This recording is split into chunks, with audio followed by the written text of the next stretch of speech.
Hello everyone, my name is Meghan LeVota and I offer wisdom, tools, and support for personality integration. And today I'm going to be discussing the cognitive function of introverted sensing.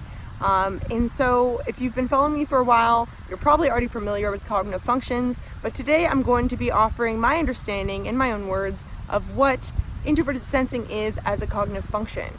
So I just did a video about NI and I was feeling like, you know what, I'm on a roll, so I'm going to just make another one about SI. And I think it's important to really compare what I said in the NI video to this video because NI and SI are parallel from one another. They operate similarly, but they're focused on different things. And so what I mean by that is that SI is a introverted perceiving function, just as NI is. And so in Jungian terms, the cognitive functions, when they're introverted, they are subjective. So that means that it is based on you as a subject experiencing said thing. And since it's a perceiving function, it's more focused on, perceiving the thing rather than judging it, giving it moral labels, or deciding whether or not something's true or false. It's just taking it in, and it's like, what is it that you see? So while NI is looking very deeply into the underlying conceptual patterns because it's focused on the abstract concepts, introverted sensing is a subjective way of perceiving the sensory world that a person encounters. And I know I've said in videos before that honestly, it seems overly simplistic to say, but a good way to think about this is your body. Because your body is physical, but nobody else can experience that physicality but you, because you're the only one that lives in your body. And so a lot of what I've discovered that SI seeks is I believe that SI users, which by the way, the high stack SI valued users are ISTJ, ISFJ, ESFJ, and ESTJ. So every time anyone's referring to SJs, they're referring to people that have high stack valued SI in their cognitive function stack. So I've noticed that SI, it seeks homeostasis in their body and in their life.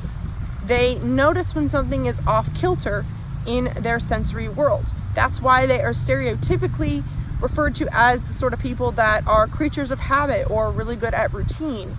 And some might say that they're stuck in the past. SI isn't necessarily about the past any more than NI is, but the sorts of perception and impressions that will cling to an SI user are sensory experiences, where for NI it's a lot more abstract impressions that that stick with them. So if something is going wrong in an SI user's experience, they're gonna know. Okay, and I know that this seems overly simple as I'm saying, but I'm serious, is that if an SI valued user doesn't like the way that blanket feels, they're going to know. And, if you're an NI user, you're probably thinking like, what? And if you're an SI user, you're probably thinking, wait, people don't know if you don't like the way that blanket feels? So I know that that's a silly example, but I'm trying to explain how deep and how keenly aware SI is of its sensory surroundings.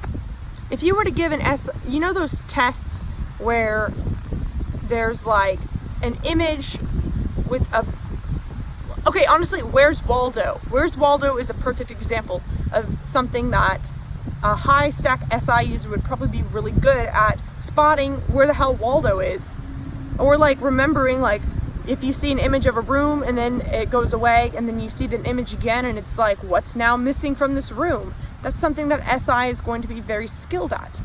Where NI might be noticing the shifts in your conceptual understanding, SI knows. SI is like, where did you put my freaking stapler? My stapler is always right there. Where is it now?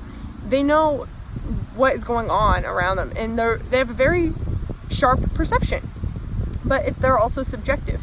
But their main thing for SI is let's find homeostasis, let's find something to keep themselves grounded. Let's not overexert your energy. Let's not do anything overly uncomfortable for no reason. Let's make sure that we're taking everything one day at a time, one step at a time, and that we are not completely going into chaos mode in the sensory reality, because SI doesn't like to just embrace a lot of new change all the time. They can be stubborn, just as NI can be stubborn about their worldview, but NI and SI both shift over time as new experiences come forth. So yeah, that is SI, introverted sensing, in a nutshell. If you have any questions about this or NI or any of the other cognitive functions, let me know. If you'd like to be typed by me, I have that information below as well. And let me know which cognitive function you want me to do next. And thank you for watching, and have a wonderful rest of your day.